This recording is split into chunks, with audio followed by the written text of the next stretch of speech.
I have always told you if you want people to give you the respect you think you deserve, you must be able to do things that will let people know that you deserve their respect. You must do things to let people know that you've earned their respect. When I hear countries in Africa crying out, lashing out, and storming out about they not being treated fairly by the West, about they not giving their rightful position on the table by the West, it's so laughable because I believe that respect is earned, not given. You have to earn it. You cannot force people to respect you without proving yourself to them. If you do the right things, if you do the things that deserve respect, people will give you respect without you even asking for it.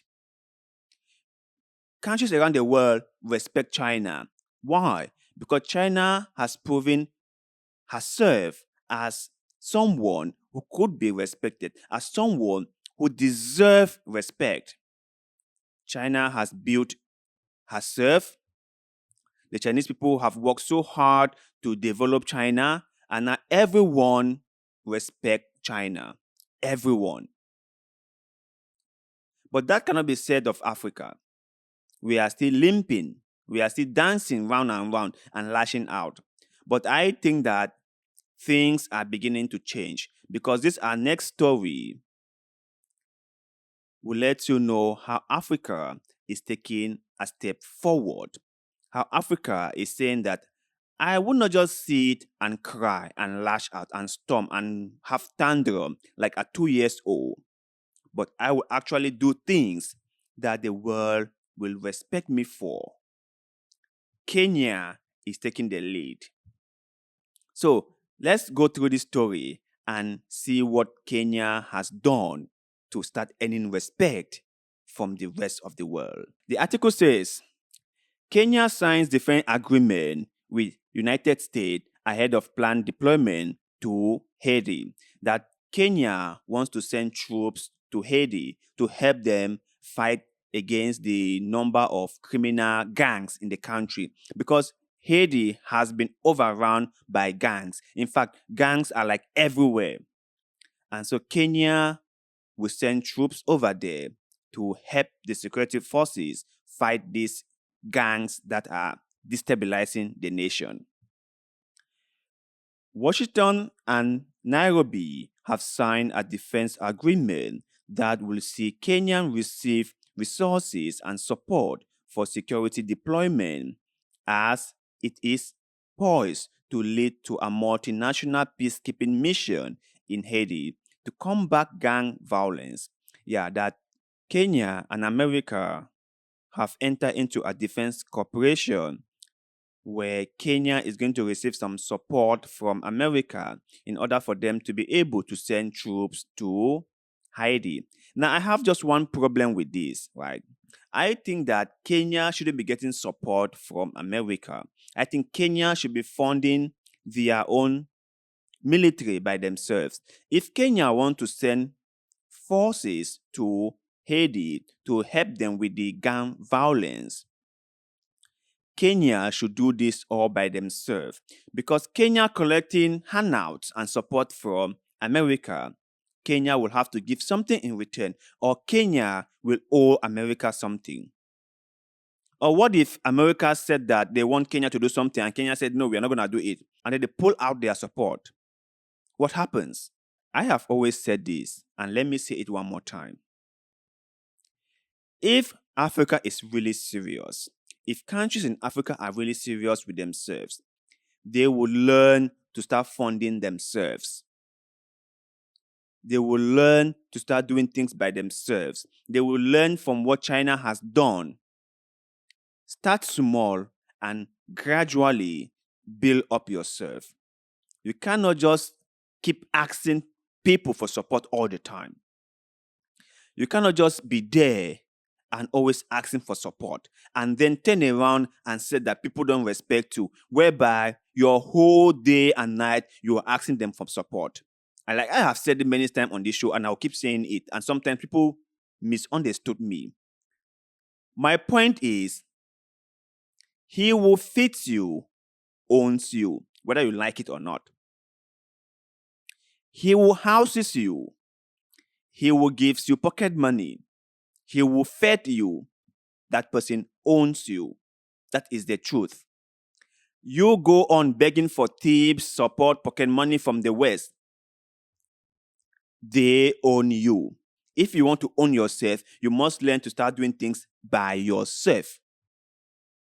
But let's continue. U.S. Defense Secretary Lloyd Austin and Kenya Defense Minister Adam Duale signed the accord at a meeting in the Kenyan capital on Monday, which is set to guide the country's defense relations over the next 5 years as the war in East Africa against the Al Shabaab extremist group intensifies.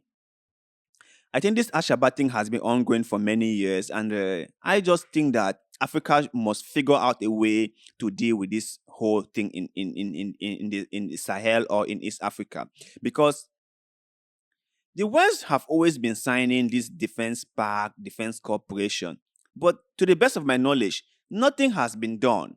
Take for example Somalia with the Al-Shabaab situation. How long has the West been helping the Somalian government fight Al-Shabaab? And what has come out of it? The Al-Shabaab are still there, and they are just getting stronger by the day. They are getting latest equipment. They are getting more military gadget than even the Somalian military. What is going on? So all this defense pact with the West is not really doing anything, to the best of my knowledge. It's not doing anything at all. But for some reason, our leaders feel the need to keep on taking it. And I understand. Let me just point this out before we continue. It's not easy. Okay. Don't think that me saying it, I do not understand the gravity of the situation. I do. I do understand very well. But my point is, a baby who is carried will never understand how far a distance is. A baby who is always carried on a journey never ever get to understand how far that distance is. In order for that baby to understand how far the distance is, the baby must be led to walk by themselves.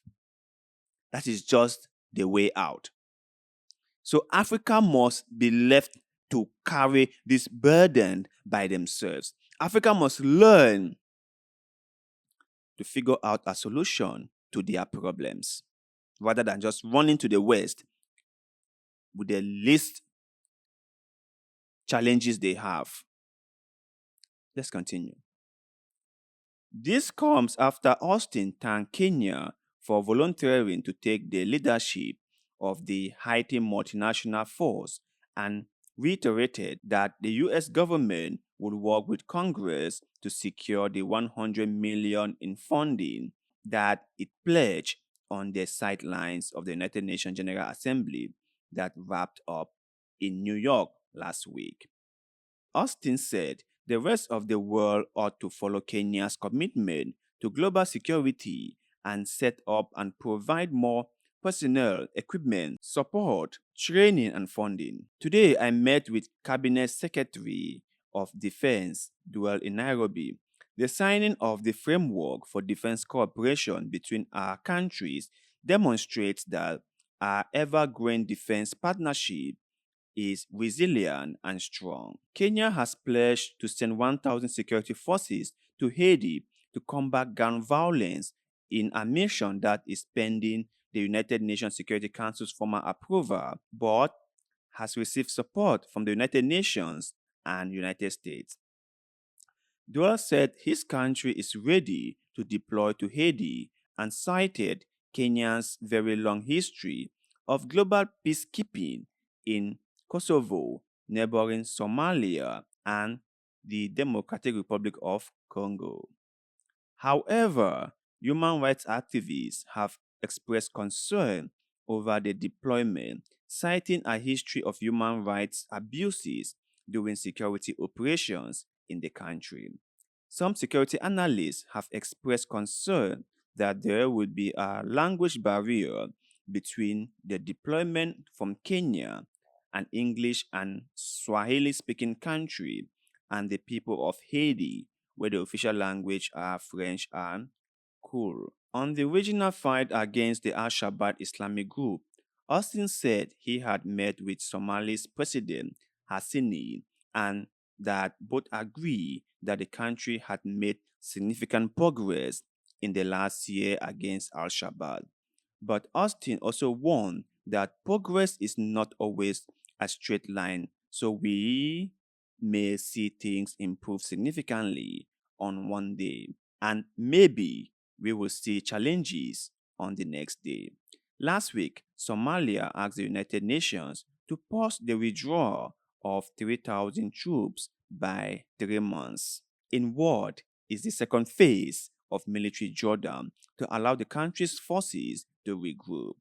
Somalia is expected to take up its full security responsibilities by the end of 2024. Yeah, so we can see that Kenya is playing an active role in the world, and they have pledged 1,000 troops to be sent to Haiti to combat gun violence. Haiti has been a very troubled country for many years now, and the leadership there is kind of like do not even know what to do to tackle the rate of violence activities in the country.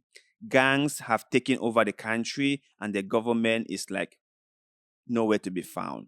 I pity the people of Haiti, and I hope that this peacekeeping mission can finally bring peace to their country. But you guys out there, what is your take on what Kenya is planning to do? Do you think that Kenya should be sending troops to Haiti, whereby Al Shabaab is out there causing a lot of trouble? And secondly, should Kenya be collecting handouts or money from the US? What is your take on this whole thing? Let us know in the comment section below because, like always, we love hearing what you have to say. And also, please don't forget to like this video, share this video, follow our Facebook page, and most importantly, subscribe to this channel because little bit of good way, like the what you're doing just now, help us a lot, and we shall forever be grateful to you. So, thank you very much for doing just that. And like always, see you in the next one.